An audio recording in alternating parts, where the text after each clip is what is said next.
ನ್ಯೂಸ್ನ ಆಡಳಿತ ನಿರ್ದೇಶಕ ಲಕ್ಷ್ಮಣ್ ಕುಂದರ್ ಅವರು ಪ್ರಸಕ್ತ ಸಾಲಿನ ಜಿಲ್ಲಾ ಮಟ್ಟದ ರಾಜ್ಯೋತ್ಸವ ಪ್ರಶಸ್ತಿಗೆ ಭಾಜನರಾಗಿದ್ದಾರೆ. ಕ್ರೀಡಾ ಹಾಗೂ ಮಾಧ್ಯಮ ಕ್ಷೇತ್ರದಲ್ಲಿ ಗುರುತಿಸಿಕೊಂಡಿರುವ ಲಕ್ಷ್ಮಣ್ ಕುಂದರ್ ಅವರು ಕಳೆದ 1 ದಶಕದಿಂದ ಮಾಧ್ಯಮ ಕ್ಷೇತ್ರದಲ್ಲಿ ಸಲ್ಲಿಸಿದಂತಹ ಸೇವೆಯನ್ನ ಪರಿಗಣಿಸಿ ಪ್ರಶಸ್ತಿಗೆ ಆಯ್ಕೆ ಮಾಡಲಾಗಿದೆ. ಇಂದು ನಗರದ ನೆಹರು ಮೈದಾನದಲ್ಲಿ ಜಿಲ್ಲಾ ರಾಜ್ಯೋತ್ಸವ ಪ್ರಶಸ್ತಿಯನ್ನ ನೀಡಿ ಗೌರವಿಸಲಾಯಿತು.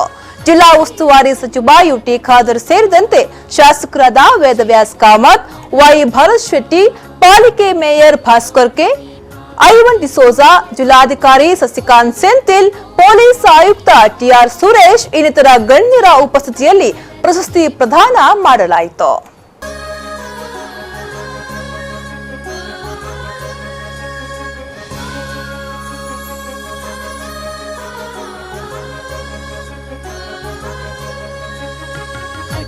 Book